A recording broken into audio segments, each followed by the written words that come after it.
Vamos em frente, vamos quebrar agora a internet.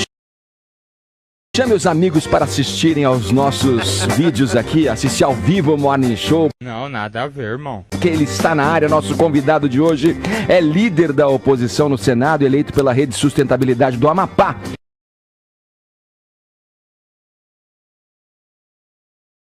Senador Randolfo Rodrigues com a gente aqui no Morning Show. Tudo bem, senador? Tudo bem, bom dia aqui com a bancada, com todos e com todos os ouvintes da Jovem Pan. Obrigado por aceitar o nosso convite, voltou das férias, aproveitou bem. Olha aqui, lá férias é o que não falta, hein, senador? Pois é, o pior que não deu, né? Eu fiquei, assim, fora ter tirado a virada do ano com a família, que era necessário, o restante foi de muito trabalho no estado, né? Ter que percorrer... O Amapá não é um estado pequeno, né? Tive que percorrer os municípios. Os rincões. Ficamos trabalhando, exatamente. Quero saber agora, engrenando esse nosso papo aqui, quais são os próximos passos? O recesso parlamentar acabou. Próximos passos da política brasileira. Tem duas reformas aí sendo colocadas na pauta, a administrativa, a jurídica. Vamos acompanhar antes da gente, né? A tributária, bem lembrado, Vina, antes da gente seguir nesse papo, uma reportagem da nossa colega aqui.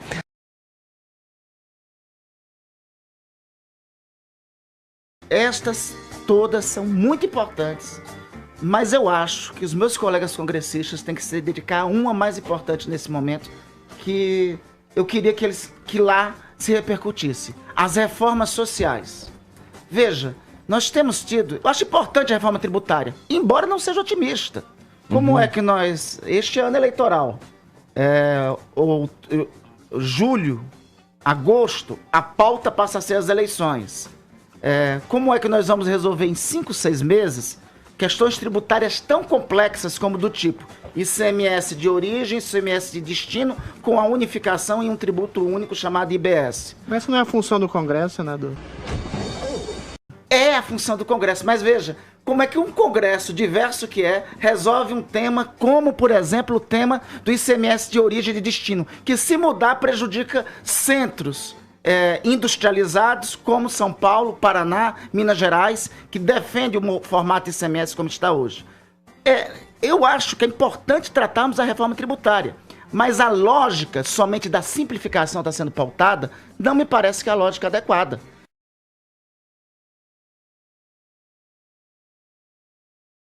Porque o presidente da República, ao invés de ficar falando da minha voz em transmissões de live... Bonita a sua voz, senador. Melhor que a do Rodrigo. Olha a sua voz, senador. Essa crítica que eu faço ao Bolsonaro. A voz é fina, mas a verdade é grossa. Eduardo Silva. Então, ao invés do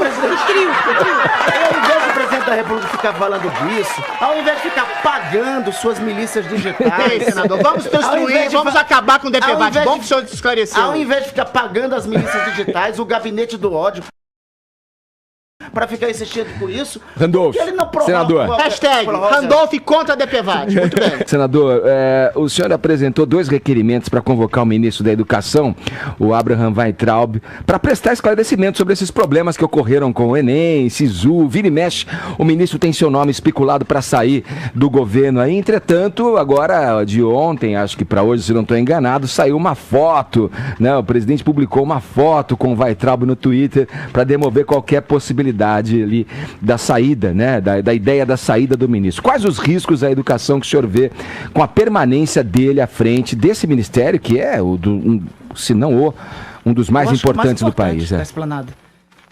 Se é essa a decisão do presidente que está exposta no seu Twitter, e ao parecer eu considero lamentável. A passagem do senhor Weintraub pelo Ministério da Educação é desastrosa. Veja, é paradoxal que um governo que acusava tanto os outros de ideologizar tem sido, na educação, o governo que mais ideologizou. De que forma, senador? A primeira delas, né, a guerrilha contra Paulo Freire. Né? Paulo Freire não é um ícone do Brasil, é um ícone do mundo. Não é verdade essa história aí que... Não, onde o Paulo Freire é referência? Paulo Freire é referência em Yale, em Harvard, em Oxford, nas principais... Ele é estudado como matéria. Mas onde o método dele funcionou, senador? Nesses lugares todos. Ele só não foi implementado no Brasil porque teve um golpe de Estado em 1964. Não, nada a ver, irmão. O método Paulo Freire nunca foi implementado no Brasil senador, como política de Estado. Mas não é. A Mas, ditadura Drilis, não é só... nunca colocou como método de ensino um princípio ditatorial.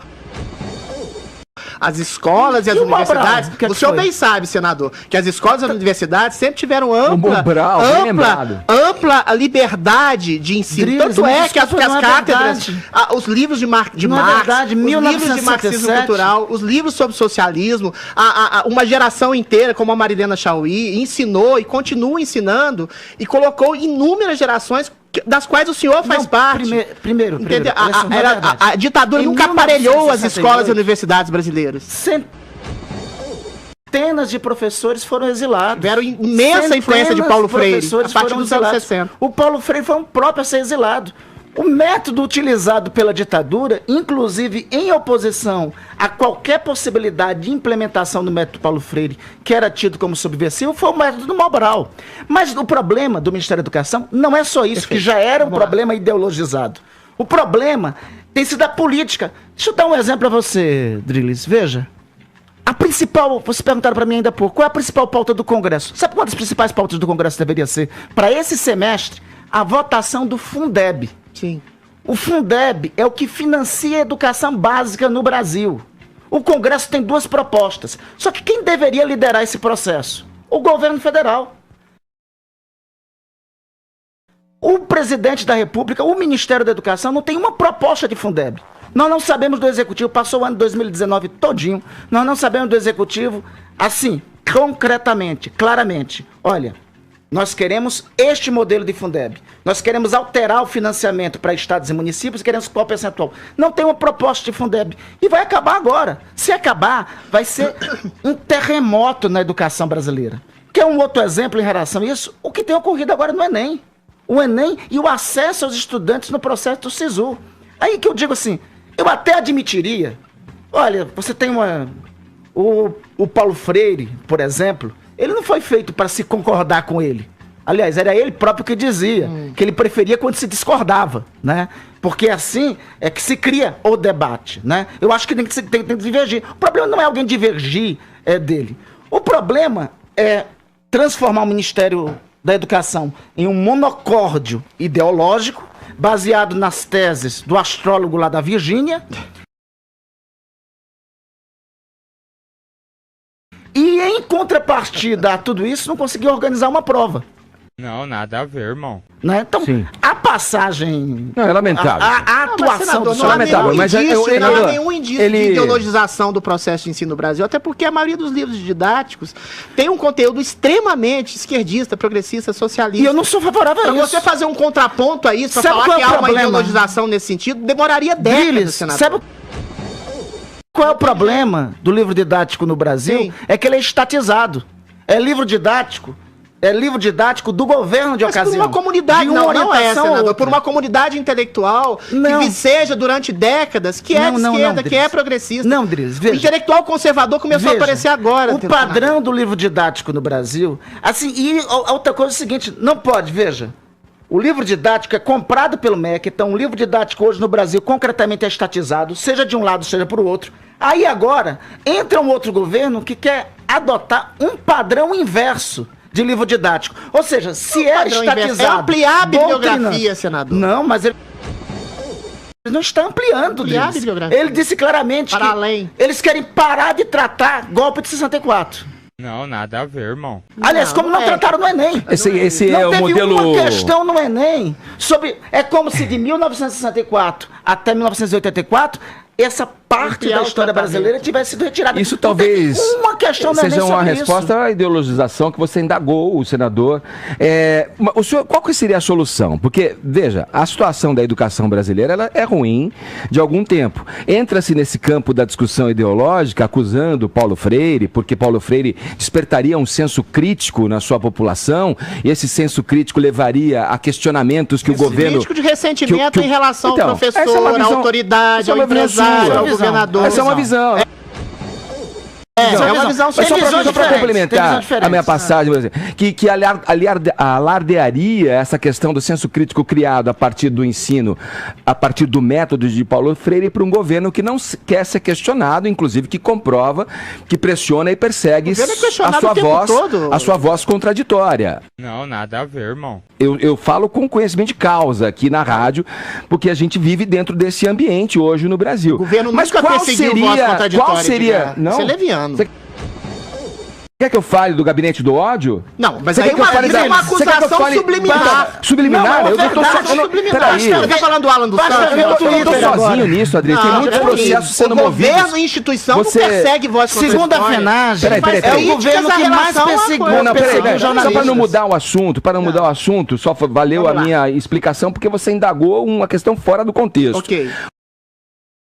Qual seria a solução para uma educação que não vai bem já de muito tempo e que vem em contrapartida acusando a ideologização e ideologizando? Pois é, primeiro é o seguinte, se a acusação de ideologização é um péssimo caminho, começar fazendo a crítica a uma ideologia.